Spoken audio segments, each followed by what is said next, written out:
अज्ञानतिमिरान्धस्य ज्ञानञ्जनशलाकया चक्षुरुन्मिलितं येन तस्मै श्रीगुरुवे नमः। चैतन्य चरितामृत मध्य लीला जीवन का परम लक्ष्य कृष्ण प्रेम और प्रयार संख्या 57। रूढ़ अधिरूढ़ भाव केवल मधुरे महिषी गणेर रूढ़ अधिरूढ़ गोपिका निकरे। केवल श्रृंगार यानी कि मधुर यानी कि माधुर्य रस में ही दो भाव लक्षण मिलते हैं जिन्हें उन्नत यानी कि रूढ़ और अधिरूढ़ अत्याधिक उन्नत कहा जाता है। रूढ़ भाव द्वारका की पटरानियों में पाया जाता है और अधिरूढ़ भाव गोपियों में पाया जाता है। तो दोनों ही एक्चुअली में श्रृंगार रस है, दोनों ही माधुर्य रस है, चाहे वो द्वारका की रानियां हो चाहे गोपियां हो, लेकिन दोनों में थोड़ा क्योंकि डिफरेंस है, जिस तरह से वो प्रेम करती हैं तो उसमें एक उन्नत है और एक अत्याधिक उन्नत है। तो गोपियों का अत्याधिक उन्नत है, क्योंकि हम चर्चा करते हैं कि गोपियों का कोई फॉर्मल हक रिलेशनशिप ना होते हुए भी, भगवान का उनके साथ ना रहते हुए भी उनका प्रेम कम नहीं होता है। संसार में प्रेम तब तक रहता है जब तक हम, जैसे बोलते थे प्रभात की, you scratch my back I will scratch your back. तुम मेरी पीठ खुजलाओ, क्योंकि पीठ खुजलाने में दिक्कत होती है ना खुद की, और मैं तुम्हारी पीठ खुजलाऊँ। तो इस तरह से रिलेशनशिप चलते हैं समाज में अक्सर। तो जब तुम मेरी नहीं खुजलाओगे तो मैं तुम्हारी नहीं खुजलाऊंगा। तो ऐसा गोपियों का भाव बिल्कुल डिफरेंट। भगवान के ना होते हुए भी, उनको नेग्लेक्ट किए जाने पर भी उनका प्रेम कम नहीं होता है। अधिरूढ़ भावों की व्याख्या उज्जवल लीलामणि में दी गई है। माधुर्य प्रेम का अत्यंत मधुर आकर्षण, स्नेह, मान, प्रणय, राग, अनुराग, महाभाव भाव से होता हुआ वर्धित होता है। महाभाव दशा के अंतर्गत रूढ़ तथा अधिरूढ़ निहित है। महाभाव इसका टॉप मोस्ट लेवल है। महाभाव इसके अंदर, माधुर्य के अंदर, और उसके अंदर रूढ़ और अधिरूढ़ है। ये स्तर केवल माधुर्य प्रेम में ही संभव है। रूढ़ भाव द्वारका में है और अधिरूढ़ गोपियों में। अधिरूढ़ महाभाव द्वित प्रकार, संभोग मादन विरहे मोहन नाम तार। अधिरूढ़ महाभाव के भी दो प्रकार है, मादन तथा मोहन। परस्पर मिलन मादन कहलाता है और विरह मोहन कहलाता है। मादन चुंबनादि हय अनंत विभेद, ऊर्ध्वृणा चित्र जल्प मोहने द्विभेद। मादन भाव के अंतर्गत चुंबन तथा अन्य अनेक लक्षण आते हैं जिनकी कोई गिनती नहीं है। और मोहन अवस्था के दो विभोध हैं, ऊर्ध्वणा और अथायित्व तथा चित्र जल्प पागलों का सप्रलाप। विरह मोहन है, ठीक है ना। तो मादन में तो कोई लिमिट ही नहीं है क्योंकि दोनों साथ में है, लेकिन विरह में दो भेद बता रहे हैं, जिसमें अस्थायित्व तथा चित्र जल्प या पागलों का सा प्रलाप। इसकी ज़्यादा जानकारी के लिए बता रहे हैं कि हमने मध्य लीला में इसको हम और देख सकते हैं इसके बारे में। चित्र जल्पेर दश अंग प्रजल्पादि नाम, भ्रमर गीता दश श्लोक ताहाते प्रमाण। चित्र जल्प के अंतर्गत 10 विभाग हैं। तो मोहन जो था यानी कि विरह में दो थे, ऊर्ध्वणा और चित्र जल्प। अब चित्र जल्प में भी 10 हैं विभाग हैं, जिन्हें प्रजल्प तथा अन्य नामों से पुकारा जाता है। इसका प्रमाण है श्रीमती राधा रानी द्वारा कहे गए 10 श्लोक जो भ्रमर गीत के नाम से विख्यात हैं। तो 10 विभेद हैं इसमें, जिसको कहते हैं प्रजल्प, परिजल्प, विजल्प, उज्जल्प, संजल्प, अवजल्प, अभिजल्प, आजल्प, प्रतिजल्प तथा सुजल्प। ऊर्ध्वणा विवश चेष्टा दिव्योन्माद नाम, विरह कृष्ण स्फूर्ति अपना के कृष्ण ज्ञान। और अस्थायित्व जो दूसरे थे, जो उसके अंदर मोहन के अंदर जो पहला भाग था ऊर्ध्वणा तथा विवश चेष्टा दिव्य उन्मत्ता के अंग हैं। और कृष्ण के विरह में भक्त को कृष्ण के प्राकट्य की अनुभूति होती है और वह अपने आप को कृष्ण सोचने लगता है, उसी की तरह चलने लगता है, उसी की तरह बोलने लगता है। ऐसा एक तरह का हो जाता है विरह के अंदर। संभोग विप्रलंब भेद द्विध श्रृंगार, संभोगेर अनंत अंग नाही अंत आर, नाही अंत तार। श्रृंगार के दो विभाग हैं, मिलन और वियोग। संभोग और विप्रलंब, मिलन और वियोग। मिलन में जिसमें हम साथ में हैं और विप्रलंब में जिसमें हम दूर हैं। तो ये भी दो विभाग, ये दो विभाग तो है ही, हमने डिस्कस किया। और जब हम साथ साथ में हैं, मिलन में हैं, तो उसमें अनेक अनेक विभेद हैं जिनका वर्णन कर पाना संभव नहीं होता है, इतने विभेद हैं उसके अंदर जब साथ में है। जो साथ में नहीं है तो उसका भी अभी हमने चर्चा करी। उज्ज्वल नीलामणि में प्रलंब का वर्णन इस प्रकार किया गया है। जब प्रेमी तथा प्रेमिका मिलते हैं तो युक्त कहलाते हैं, इसके इस मिलन के पूर्व अयुक्त कहलाते हैं। चाहे युक्त हो या अयुक्त हो, उनमें एक दूसरे का आलिंगन ना कर सकने के कारण उठने वाला प्रेम भाव विप्रलंब कहलाता है। यह विप्रलंब मिलन के समान समय भावों का पोषण करता है। यानी कि मिलन के समय जो भाव पैदा होते हैं उससे पहले जो विप्रलंब है या दूरी है उसको इतना बढ़ा देता है कि मिलन के भाव इससे पोषण होते हैं या बढ़ते हैं। यानी कि अगर विप्रलंब नहीं होता है तो मिलन के भावों में कमी रहने के चांस है। तो मिलन के भाव तभी पोषित होते हैं जब विप्रलंब होता है, यानी कि जब विरह होता है, जब दूरी होती है, तब मिलन का आनंद अधिक होता है। इसी तरह जो मिलन है उसका वर्णन निम्नलिखित श्लोक में किया गया है, जो श्रील भक्ति सिद्धांत सरस्वती ठाकुर कहते हैं। एक दूसरे से मिलने तथा आलिंगन करने का उद्देश्य प्रेमी तथा प्रेमिका दोनों को सुख देना होता है। जब यह अवस्था अधिकाधिक उल्लासमयी हो जाती है तो इससे उत्पन्न भाव को संभोग कहते हैं। जागृत हो जाने पर संभोग की 4 कोटियां होती हैं। कौन सी? पूर्व राग, अनंतर पूर्व राग, मिलन के पूर्व की आसक्ति के बाद जो मिलन है उसका संक्षिप्त, संभोग को संक्षिप्त कहा जा सकता है। उसके बाद मान अनंतर, उसके बाद किंचित दूर प्रवास अनंतर, सुदूर प्रवास अनंतर। और जब प्रेमी प्रेमिका का मिलन स्वप्न में होता है तो उसके भी यही 4 विभाग होते हैं। विप्रलंब चतुर्विध पूर्व रागमान, प्रवाह साख्य आर प्रेम वैचित्याख्यान। विप्रलंब के 4 विभाग हैं, यानी कि विरह के, दूरी के, पूर्व राग, मान, प्रवास, प्रेम, वैचित्य। ये सब उज्ज्वल नीलमणि में बहुत डिटेल में बताया गया। जब प्रेमी तथा प्रेमिका के मिलने के पूर्व देखने, सुनने इत्यादि से उत्पन्न आसक्ति, विभाग, विभाव जैसे 4 घटकों के मिश्रण से अत्यंत आस्वाद्य बन जाता है तो उसे पूर्व राग कहते हैं। जब प्रेमी और प्रेमिका के मिलने से पूर्व जो सुनने इत्यादि से उत्पन्न जो भाव है, मतलब मिले नहीं है लेकिन उनके बारे में सुन रहे हैं, उसके बारे में उससे मिलने की बड़ी इच्छा बहुत तेज बढ़ती जा रही है, उसको पूर्व राग कहते हैं। मान का वर्णन उज्ज्वल नीलामणि में मिलता है। मान शब्द प्रेमी और प्रेमिकाओं द्वारा अनुभव किए गए भाव का सूचक है, चाहे वो एक स्थान में हो या अलग अलग हो। यह भाव उन्हें एक दूसरे को देखने और आलिंगन करने से रोकता है। ये भी एक भाव है, जैसे हम कहते हैं मान लीला। मान लीला में क्या समस्या है? जैसे कि रूठना जिसको कहते हैं। अब मान लीला चल रही है तो जब तक उसको फॉर्मली क्लोज नहीं किया जाएगा तब तक आदमी मिलेगा नहीं, है ना। मतलब अंदर से कई बार क्या होता है ना, मान है, अंदर से मन कर रहा है। जैसे कई बार बच्चे को देखते हैं, बच्चा रूठा हुआ है, अब माँ उसके सामने आम लेके आ गई, अब उसका मन ललचा रहा है लेकिन वो तो रूठा हुआ है, अभी कैसे एकदम से हो सकता है।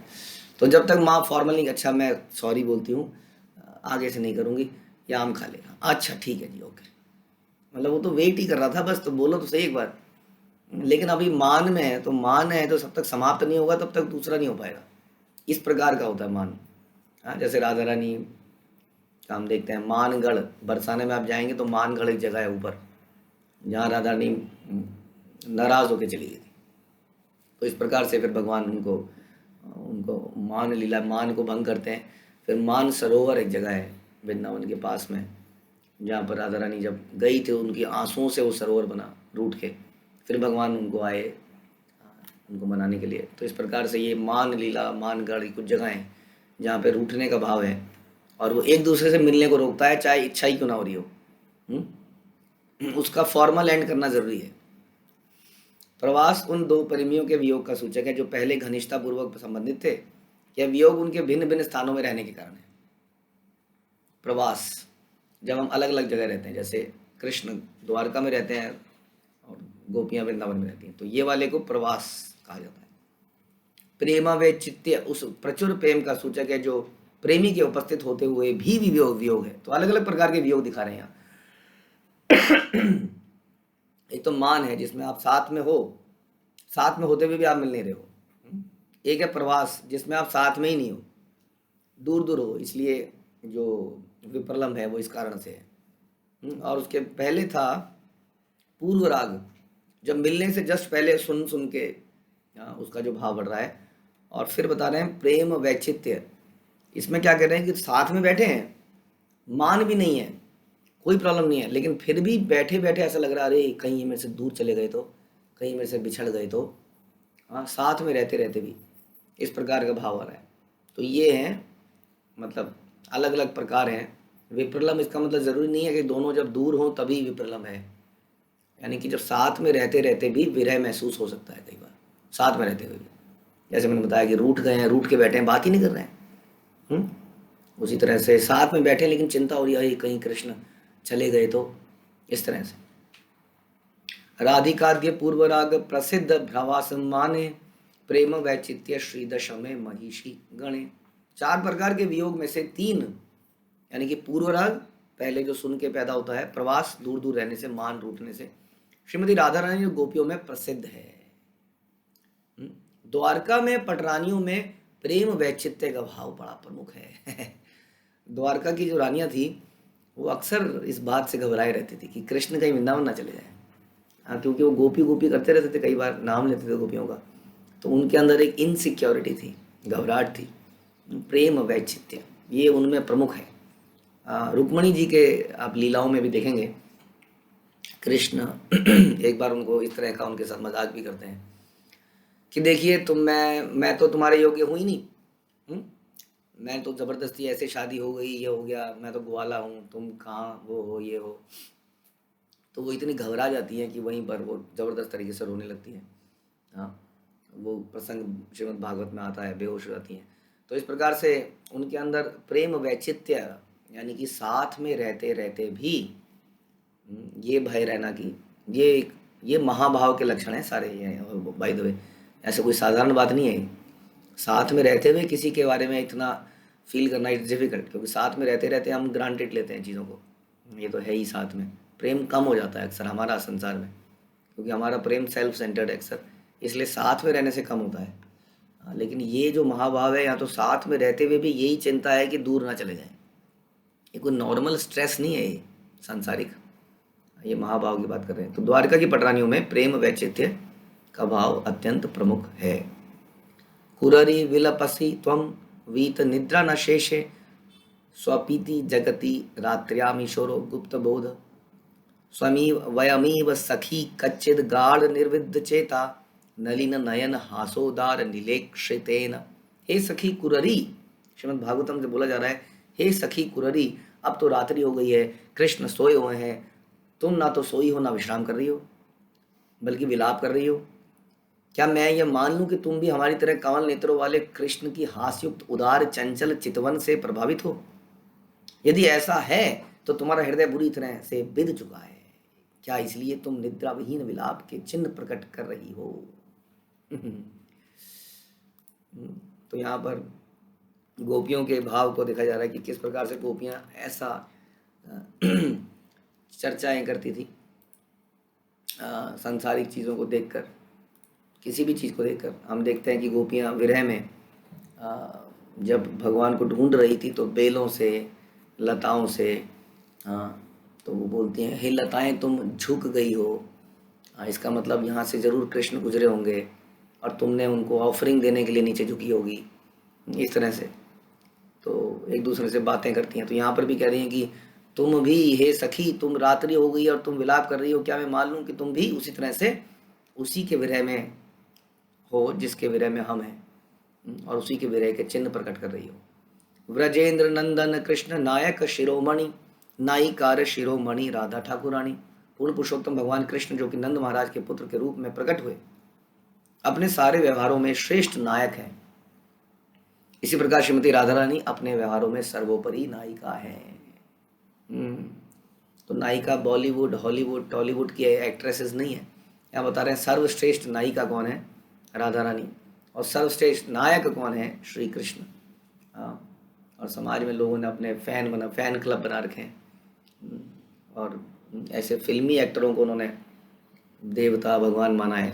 सर्वश्रेष्ठ नायक यदि कोई है तो कृष्ण है, होता है।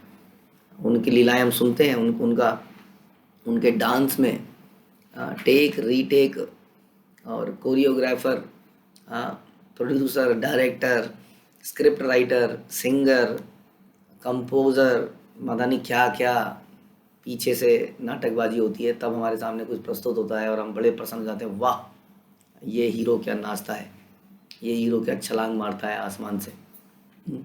भगवान ने आसमान पता नहीं कितनी ऊंचाई से क्या छलांग मारी, तृणावत को लेके कूदे, तृणावत नीचे मारा। छलांग मारनी है तो भगवान की देखिए। तो इस प्रकार से सर्वश्रेष्ठ नायक हैं श्री कृष्ण, नायिका हैं राधा रानी। नायिकानां शिरोरत्नम कृष्णस्तु भगवान स्वयं, यत्र नित्यतया सर्वे विराजन्ते महागुणा। कृष्ण तो स्वयं पूर्ण पुरुषोत्तम भगवान है और समस्त नायकों के शिरोमणि है। कृष्ण में सारे दिव्य उत्तम गुण स्थायी रूप से विराजते हैं। क्यों नहीं विराजेंगे? कृष्ण में सारे गुण आते ही कृष्ण से हैं। हमारे अंदर जो भी है वो उधारी से काम चल रहा है। कृष्ण के कारण हमारे अंदर छोटे मोटे गुण पाए जाते हैं और कृष्ण के अंदर वो गुण स्थायी रूप से विराजते हैं। एक बहुत बड़ा वो होता है ना, कोई होलसेलर, रिटेलर के पास जाते हैं तो कहते हैं जी स्टॉक नहीं है, ये वाला आइटम खत्म हो गया जी, मंगाते हैं। अब होलसेलर के पास जाते हैं, वहाँ सारी चीज़ें होलसेल में अवेलेबल हैं स्थायी रूप से। तो उसी तरह से भगवान एक ऐसे हर चीज़ों के गुणों के सोर्स हैं, हर गुण के सोर्स हैं। तो वहाँ पर वो सारे गुण स्थायी रूप से अनलिमिटेड क्वांटिटी में विराजते हैं। देवी कृष्ण मयि प्रोक्ता राधिका पर देवता, सर्वलक्ष्मी मयि सर्व कांति सम्मोहिनी परा। दिव्य देवी श्रीमती राधा रानी भगवान कृष्ण की साक्षात प्रतिमूर्ति हैं। वे समस्त लक्ष्मियों की केंद्र बिंदु हैं। हाँ, लोग लक्ष्मियों को तो जानते हैं लेकिन लोग राधा रानी को नहीं जानते हैं। क्योंकि लक्ष्मी से लक्ष्मी आती है, इसलिए लक्ष्मी की ज़्यादा पूछ करी जाती है। जबकि वही लक्ष्मी भगवान के धाम में उनके साथ नृत्य करने के लिए लालायित रहती हैं, उन्हें तपस्या करनी पड़ती है, उनको एंट्री नहीं मिलती है लक्ष्मी जी को। तो राधा रानी समस्त लक्ष्मियों की केंद्र बिंदु है वास्तव में। उन्हीं का एक्सटेंशन, राधा रानी का एक्सटेंशन लक्ष्मियाँ, द्वारका की पटरानियाँ इत्यादि बनती हैं। वे सर्वाकर्षक, भगवान को आकर्षित करने के लिए समस्त आकर्षण से युक्त है। सर्वाकर्षक भगवान कृष्ण, कृष्ण का मतलब यही बताया गया। लेकिन उस कृष्ण को भी जो आकर्षित कर लेती है वो है राधा रानी। वे भगवान की आदि अंतरंगा शक्ति है। अनंत कृष्णेर गुण 64 प्रधान, एक एक गुण सुनी जुड़ाए भक्त कान। भगवान कृष्ण के दिव्य गुण तो अनंत हैं, जिसमें से 64 प्रधान माने जाते हैं। हम सुनते हैं 64 लीलाएं भगवान की, कलाएं। इन गुणों का क्रम से श्रवण करने मात्र से भक्तों के कान तृप्त हो जाते हैं। अयम तेतासुरम्यांग सर्वसल्लक्षणान्वितः, शुचिरस्तेजसा युक्तौ बलियान वयसान्वितः। नायक शिरोमणि भगवान कृष्ण का दिव्य शरीर बड़ा सुंदर है, बहुत ही सुंदर, सबसे सुंदर शरीर। हमारे संसार में कोई व्यक्ति बहुत सुंदर होता है, अगर थोड़ा सा भी सुंदर होता है, बड़ा अट्रैक्टिव लगता है। आप देखेंगे उसके चारों तरफ लोग मंडराते रहते हैं, घूमते रहते हैं, देखने से आनंद मिलता है। अब सोचिए जो कृष्ण का जो स्वरूप है वो सबसे सुंदर है, उनसे सुंदर कोई वस्तु नहीं है संसार की। हम उस सुंदरता को त्याग कर संसारी सुंदरता को देखने में पड़े हैं। उनका शरीर सभी शुभ लक्षणों से युक्त है। यह शरीर अत्यंत तेज युक्त है, आँखों को अत्यंत सुहावना लगता है। इस संसार में सुंदरता केवल चमड़ी की सुंदरता है। किसी की चमड़ी कहीं से फाड़ दी जाए, किसी का एक्सीडेंट हो जाता है तो घसड़ जाता है कहीं पर सड़क पे, तो अंदर से सुंदरता निकलती है, खून बन के पित्त, कई बार वो उसमें वो पस पड़ जाती है। हम देखते हैं कि शरीर में जहाँ जहाँ छेद हैं वहाँ से जो भी निकलता है वो सब बदबूदार है, खतरनाक बदबूदार। किसी तरह से बदबू को अंदर ढक के रखा हुआ है। जैसे कि आजकल कूड़े का ढेर लगता है, कूड़े के पहाड़ बनते हैं, कूड़े के पहाड़ों के ऊपर किसी तरह से मिट्टी के ट्रक ला के मिट्टी लोप दी जाती है। बाद में लोगों को लगता है अरे क्या सुंदर पहाड़ है, साथ में नदी बह रही है जो कि बहुत ही गंदा नाला है। रात को कोई वहाँ से निकलेगा, क्या वाह, हमने नहीं सुना था कि शहर के अंदर पहाड़, ऐसी नदी भी है। तो ये भ्रम हो जाता है हमें सुंदरता का। दिन में देखते हैं तो देखते हैं वो करोड़ों चीले कौवे मंडरा रहे हैं, कोई आंत कहीं से किसी चील के हाथ से गिर रही है क्योंकि इतने सब उड़ के लेके उड़ रहे हैं। गंदगी का बवंडर दिखता है वहाँ पर, जो कि रात को क्या सुंदर वादियाँ दिख रही थी। वो वादियाँ नहीं थी, वो कूड़े के पहाड़ थे। वैसे ही संसार के अंदर में सुंदरता दिखती है। हाँ, कभी कभी आदमी उस सुंदरता के चक्कर में शादी कर लेता है। हाँ, गोरी चमड़ी को देखकर, सुंदर शकल को देखकर बाद में बहुत ही जल्दी डिवोर्स हो जाता है। इतनी जल्दी सुंदरता चली कहाँ जाती है, चमड़ी वैसी की वैसी है एकदम अभी भी। हाँ, वैसी की वैसी चमड़ी है, फिर भी पता नहीं क्या हो गया। इतनी नफरत कैसे हो गई। इसका मतलब ये जो सुंदरता है ये चमड़ी की सुंदरता है, हम जानते ही हैं। भगवान के बता रहे हैं न केवल अंग सुंदर हैं बल्कि सभी शुभ लक्षणों से युक्त हैं, तेजवान है, बहुत डिफरेंट है जो रूप हम देखते हैं संसार में और जो रूप गोलोक वासियों का है, भगवान का है। वो बड़ा दिव्य है, सुहावना है। उनके अंदर गुण इतने, न केवल शरीर सुंदर है बल्कि गुण ऐसे हैं कि आदमी उसमें कभी तृप्त नहीं होता है। उनका शरीर बलवान है, यौवन से पूर्ण है। तो इसलिए यदि आसक्ति बनाएं तो हम क्यों ना उस आध्यात्मिक रूप के लिए बनाएं, न कि इस संसार में किसी रूपवान रूपवती के लिए बनाएं।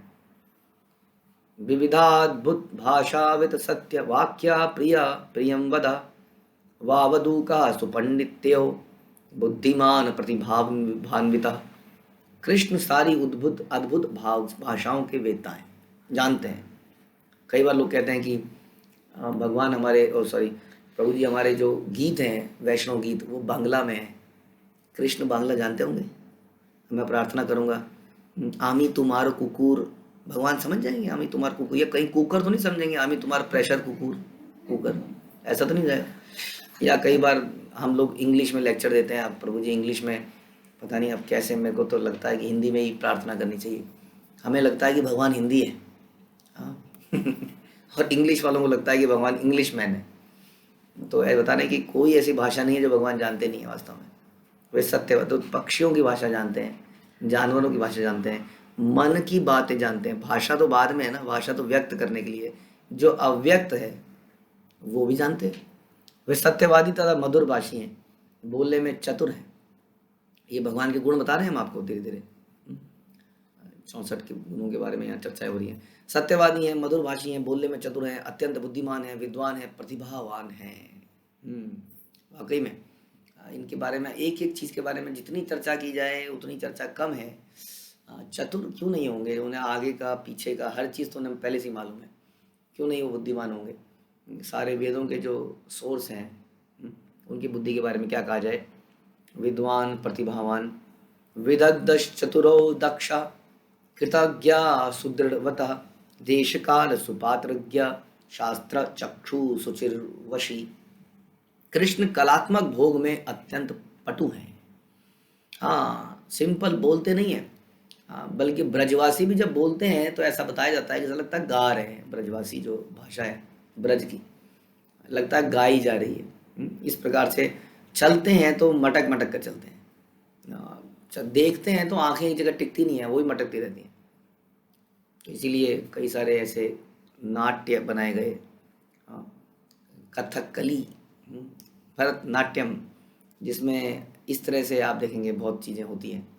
तो कृष्ण कलात्मक भोग में अत्यंत पटु हैं, वे अत्यंत चतुर, दक्ष हैं, कृतज्ञ हैं। इतना कुछ होने के बाद कृतज्ञ बहुत हैं, भूलते नहीं है। उनका भक्त अगर उनको जरा सा भी कुछ दे देता है, अपना जीवन भी दे देता है, तो वो कभी उसको नहीं भूलते हैं। जैसे सुदामा की कहानी हम सुनते हैं, हमेशा भगवान याद रखते हैं, कृतज्ञ रहते हैं, अपने व्रत पर दृढ़ रहने वाले हैं, वे देश काल पात्र के अनुसार आचरण करना जानते हैं, शास्त्रों प्रमाणित ग्रंथों के माध्यम से देखते हैं, अत्यंत पवित्र और आत्मसंयमी।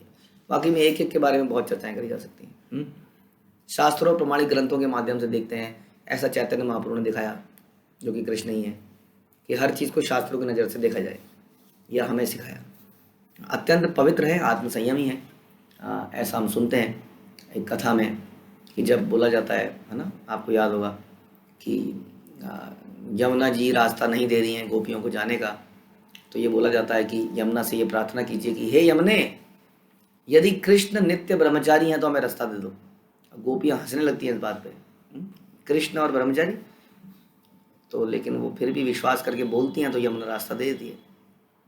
इस प्रकार से भगवान अत्यंत पवित्र हैं, ऐसा गीता में अर्जुन भी बोलते हैं कि आप साक्षात पवित्रता हो, सबसे शुद्ध सबसे पवित्र व्यक्ति हो। तो संसार में क्योंकि इसको ढंग से प्रस्तुत नहीं किया जाता है, इसलिए लोग समझ नहीं पाते इन बातों को। तो अत्यंत पवित्र आत्म संयमी है। स्थिरो दांता क्षमाशीलो गंभीरो दितमान मान समः वदान्यो धार्मिका शूरा करुणाओ मान्या मानकृत। भगवान कृष्ण स्थिर, इंद्रियों को वश में रखने वाले, क्षमाशील, गंभीर, शांत है। क्षमाशील किस प्रकार से, जो उनको मारने आता है, हम सुनते ही हैं रोज, पूतना है, शिशुपाल है, उनके प्रति भी दयालु है, गंभीर है, शांत है, सब पर समदृष्टि रखने वाले हैं। साथ ही वे वदान्य, धार्मिक, शूर और दयालु हैं। वे सम्मानित व्यक्तियों के प्रति सदैव आदर युक्त हैं। अनेक, इस पे भी अनेक एग्जाम्पल हम देखते हैं किस प्रकार से भगवान उग्रसेन की सभा में उग्रसेन को अपडेट देते हैं। तो बड़े विनम्र हैं, धार्मिक हैं, आदर देते हैं अपने से बड़ों को। किस प्रकार से वो नारद जी, सुदामा इत्यादि के चरणों को धोते हैं, जबकि वो सबसे भगवान स्वयं हैं।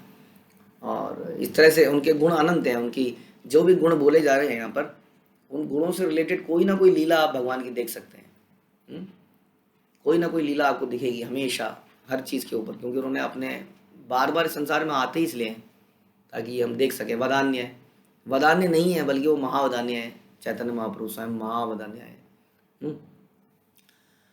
तो वे सम्मानित व्यक्तियों के प्रति सदैव आदरयुक्त हैं। दक्षिणो विनयी हिमान शरणागता पालका सुखी भक्त सुहृद प्रेमा वश्या सर्व शुभांकर। कृष्ण अत्यंत सरल हैं, उदार हैं, बहुत ही सरल हैं। उनकी खास तौर पे बाल लीलाएं देखें तो बहुत ही ज़्यादा सरल है, जिसमें वो गोपियों के हाथों में नाच रहे हैं लिटरली। जैसे एक बच्चा को हम बोलते हैं कि होमवर्क करना करेगा तो ये टॉफ़ी मिलेगी, ये करेगा तो ये मिलेगा, माला करेगा तो ये लड्डू मिलेगा। अब वैसी गोपियाँ कहती हैं कृष्ण नाचोगे तो लड्डू मिलेगा। अब वो नाच रहे हैं, बताओ, तीनों लोगों के स्वामी लड्डू के लिए गोपियों के इशारों पे नाचते हैं। तो अत्यंत सरल है, उदार हैं, विनीत हैं, लज्जाशील भी हैं। लज्जित, लज्जा होना तो ऐसे मतलब फील करेंगे कि अपनी शक्ति को दिखाना नहीं चाहेंगे, उसको छुपाना चाहते हैं। उनके पूरे कृष्ण लीला में उनका शंख चक्र गदा पद्म तो कहीं छुपा ही रहता है, उनके अस्त्र तो सामने ही नहीं आ पाते हैं। विनीत हैं, लज्जाशील हैं, शरणागतों के रक्षक हैं। और इसका परम एग्जाम्पल तो हम सुनते हैं, ज़बरदस्त एक बार झगड़ा हो गया था कि एक व्यक्ति को शरण दी जाए या नहीं दी जाए। आपस में बड़ा घमासान मतलब विचारों का युद्ध था। सारे विचार आपस में लड़ रहे थे। कौन थे वो? जब हनुमान जी कहते हैं इस व्यक्ति को लेना चाहिए, सुग्रीव कहते हैं इस व्यक्ति को नहीं लेना चाहिए, विभीषण वो व्यक्ति थे जिसमें बड़ा ही वाद विवाद हुआ, क्या करा जाए। ये राक्षसों की सेना से आया है। और कब आया है? जब हम बिल्कुल अटैक करने के लिए यहाँ बैठे हुए हैं समुद्र के किनारे पर। अब हमें क्रॉस करना है और अटैक करना है। ऐसे में कहीं ये ऐसा तो नहीं है भेजा गया व्यक्ति है जो देखेगा हमारी शक्ति क्या। कोई भी व्यक्ति यही तो सोचेगा कि अब लड़ाई है, कल लड़ाई है, समझ लीजिए आज वहाँ से एक आदमी आ रहा है, मैं आपकी शरणागत हूँ। कौन लॉजिकल आदमी उसको मानेगा? लेकिन भगवान कहते हैं कि यदि कोई शरणागत कहता है अपने आप को तो उसको ले लेना चाहिए, चाहे वो झूठा ही क्यों ना हो। क्योंकि कहते हैं ना कि एक सच्चा आदमी को सज़ा नहीं होनी चाहिए चाहे 100 झूठे लोग जेल से छूट जाएं। तो उसी तरीके से, क्योंकि यदि ऐसा करा गया तो कोई भी शरणागत व्यक्ति कभी विश्वास नहीं करेगा इस बात पे कि उसको शरणागति मिलेगी। तो इसलिए दे देनी चाहिए, चाहे गलत ही क्यों ना हो। तो शरणागतों के रक्षक हैं। तो तब राजा राम क्लियर करते हैं कि राजा राम एक्चुअली में बहुत बढ़िया बात बोलते हैं। वो बोलते हैं कि अगर मैं इसको विभीषण को नहीं एक्सेप्ट करूं, सुग्रीव तुम बताओ तुम्हें क्यों एक्सेप्ट करा मैंने? वो तुम, क्योंकि बोला गया ये अपने भाई का नहीं हो सका तो हमारा कैसे हो सकता है? लॉजिक लगता है। भगवान ने कहा तुम भी तो अपने भाई के नहीं हो पाए, तुम बाली के नहीं हो पाए, तो मैं तुम्हें क्यों एक्सेप्ट किया? उसका मुंह एकदम बंद, चुप। हाँ, क्या बोले? तो हम अक्सर एक्चुअली क्या करते हैं, ये हमारी समस्या है कि हमें शरण मिली होती है, हमें भी शरण मिली होती है, और बड़ी बुरी स्थिति में हम हुए होते हैं तब हमें शरण मिलती है।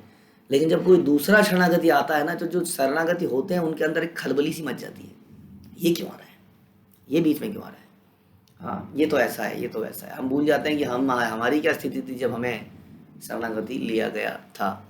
तो जब ये सारे लॉजिक से भगवान कहते हैं we must give shelter to Vibhishana, तो वो शरणागतों के रक्षक हैं, वे परम सुखी अपने भक्तों के शुभ चिंतक हैं। और भक्तों के लिए वो क्या क्या नहीं करते, ऐसा हम देखते हैं, हम सुनते हैं कि पांडवों के मित्र, उनके दास, उनके संदेश वाहक, उनके ड्राइवर, उनके एडवाइज़र, उनके स्पिरिचुअल गुरु, उनके भगवान, कोई ऐसा रिश्ता नहीं है जो उन्होंने करा नहीं। सब कुछ तो कर लिया। तो सब भक्तों के शुभ चिंतक हैं, परम कल्याणप्रद तथा प्रेम के वशीभूत होने वाले हैं। यस, उन्हें कंट्रोल में नहीं लाया जा सकता है, उन्हें बांधा नहीं जा सकता है, फिर भी प्रेम से वो बंध जाते हैं। प्रतापी कीर्तिमान रक्तलोका साधु समाश्रय नारी गण मनोहारी सर्वाराध्य समृद्धिमान। कृष्ण अत्यंत प्रतापी विख्यात हैं। हमें लगता है कि कृष्ण, और चलो ये तो है ही कि शिला प्रभुपाद के इस मूवमेंट से कृष्ण को जो दुष्ट लोग थे वो भी जान गए संसार के कोने कोने में, लेकिन वास्तव में कृष्ण को इस संसार के लोग नहीं, सारे के सारे ब्रह्मांड के लोग जानते हैं वास्तव में, पूरे, बल्कि आध्यात्मिक जगत के लोग। क्योंकि आपने सुना उस कथा में कि अलग अलग ब्रह्मा जी भगवान, अलग अलग लोगों के हेड भगवान के सामने आते हैं, अलग अलग ब्रह्मा, कोई चतुर्मुखी, कोई 10 मुखी, कोई 1000 मुखी। इसका मतलब सोचिए कितने ब्रह्मांड हैं, उनके सब जो लीडर्स हैं, हेड हैं, वो भगवान के आगे नतमस्तक होते हैं, और भगवान उन सारे ब्रह्मांडों में आते हैं। ऐसा नहीं है भगवान इसी जगह पे आते हैं, इसी पृथ्वी में भगवान आते हैं, उस हर जगह में भगवान पहुंच रहे होते हैं। इसलिए उनका जो प्रताप है बड़ा विख्यात है। वे हर एक की अनुरक्ति के लक्ष्य हैं, वे अच्छे तथा गुणी लोगों के आश्रय हैं। वे स्त्रियों के मन को आकृष्ट करने वाले और सबके आराध्य हैं। और हम जानते हैं कि आध्यात्मिक जगत में हम लोग जैसे खास तौर पे जो रूपानुग हैं, वो तो मंजरियाँ सखियाँ वही हैं, तो इसलिए हम सबके आराध्य कृष्ण ही हैं। वे अत्यंत समृद्धशाली हैं। वरीयानीश्वरश्चेति गुणास्त्यस्यानुकीर्तिता समुद्राइव पश्चान् सदृशी विज्ञाः हरेरमि। कृष्ण सर्वोपरि हैं, सदैव परमेश्वर तथा नियंता के रूप में महिमांडित किए जाते हैं। हाँ, जैसा हम देखते हैं कि ऑल्दो शिशुपाल बोलता है कि ये देखिए, ये व्यक्ति वैश्य है, क्षत्रिय है, ब्राह्मण है, ये है क्या, पहले तो यही पता नहीं है। कभी तो एक ग्वाला बन जाता है वैश्य कम्युनिटी का, फिर ये अब क्षत्रिय बन के राजा बना बैठा है, क्या है। तो इस प्रकार से देखते हैं, और फिर उसी जगह पर सारे के सारे राजा ये मत लेते हैं कि कृष्ण की ही पूजा करनी चाहिए। तो इस प्रकार से सभी जगह सही भी रूप में महिमांडित किए जाते हैं, उनकी महिमा कम नहीं होती है। वो चाहे चोरी करें माखन की, उनकी महिमा कम नहीं होती, महिमा और बढ़ती चली जाती है। तीरों के बाण पे लेटे हुए भीष्म पितामह भी कृष्ण की गोपियों के लीला के बारे में चर्चा करते हैं। सुखदेव गोस्वामी, जो कि बिल्कुल देहात्म बुद्धि से विरक्त हैं, वो भी माधुर्य रसों की बात करते हैं कृष्ण के। तो वो हर रूप में, चाहे वो कुछ भी करें, ऐसा नहीं कि वो जब डिप्लोमेट लाइक अ किंग बनते हैं तो महिमांडित होते हैं, वो हर चीज़ में महिमांडित होते हैं। इस तरह उपयुक्त सारे दिव्य गुण उनमें पाए जाते हैं। पूर्ण पुरुषोत्तम भगवान के उपयुक्त 50 गुण समुद्र के समान गंभीर हैं। तात्पर्य ये है कि उन्हें पूर्ण रूपेण समझ पाना कठिन है। तो ये 50 गुण इन्होंने बताए, जो कि इसके आगे और भी गुण हैं, लेकिन ये बता रहे हैं कि ये मात्रा पे भी डिपेंड करता है। देखिए, गुण केवल होना, देखिए सुंदर कोई हो सकता है लेकिन सबसे सुंदर, कोई धनवान हो सकता है लेकिन सबसे सारा धन जिस पे हो, कोई बलवान हो सकता है लेकिन सबसे अधिक बलवान। तो इस तरह से हम लोगों के अंदर एक गुण पाए जा सकते हैं, हम लोगों के अंदर भी, जीवों के अंदर ये 50 गुण पाए जा सकते हैं। इसके आगे के गुण जीवों में नहीं मिलते, लेकिन जीवों में जो गुण होते हैं बड़ी लिमिटेड मात्रा में होते हैं। और हम देखते हैं अगर लिमिटेड मात्रा में भी होते हैं तो व्यक्ति बहुत विख्यात हो जाता है, बहुत विख्यात होता है कि नहीं। एक संसार में कोई बॉक्सर 2-4 साल बॉक्सिंग करने में जीत जाता है तो पता नहीं कितने शतकों तक उसका नाम लिया जाता है, हाँ ये बॉक्सर था। जबकि उसने 4-5 साल तक जीता होगा। अब तो उसको कोई उसका बच्चा भी बॉक्सिंग मार दे तो नीचे लुढ़क के गिर जाए, उसकी कुछ सालों में ऐसी हालत हो जाती है। उसी तरह से कोई भी ले लीजिए, बहुत ही सुंदर, सबसे खूबसूरत, क्या कहते थे वो, एवरग्रीन, कुछ लोगों को ये बोला गया एवरग्रीन। अब उनकी ग्रीननेस पे ज़बरदस्त झुर्रियाँ पड़ गई, ग्रीननेस समाप्त हो गई, बंजर हो गया उनका चेहरा। ग्रीन था जो एवरग्रीन थे, तो there is nothing like evergreen. तो फिर भी कितने विख्यात हो जाते हैं वो एक्ट्रेस, वो एक्ट्रेसेस अपने रूप के कारण, और कुछ सालों बाद वो अपने घर से निकलना ही नहीं चाहती है। क्यों? क्योंकि लोग उसको इस कुरूप रूप में देखेंगे तो उसका सारा फेम समाप्त हो जाएगा।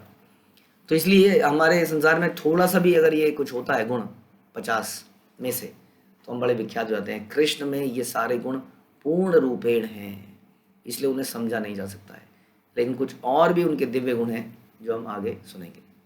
हरे कृष्णा। श्री चैतन्य चरितामृत की जय, श्रील प्रभुपाद की जय, श्री कृष्णदास कविराज की जय।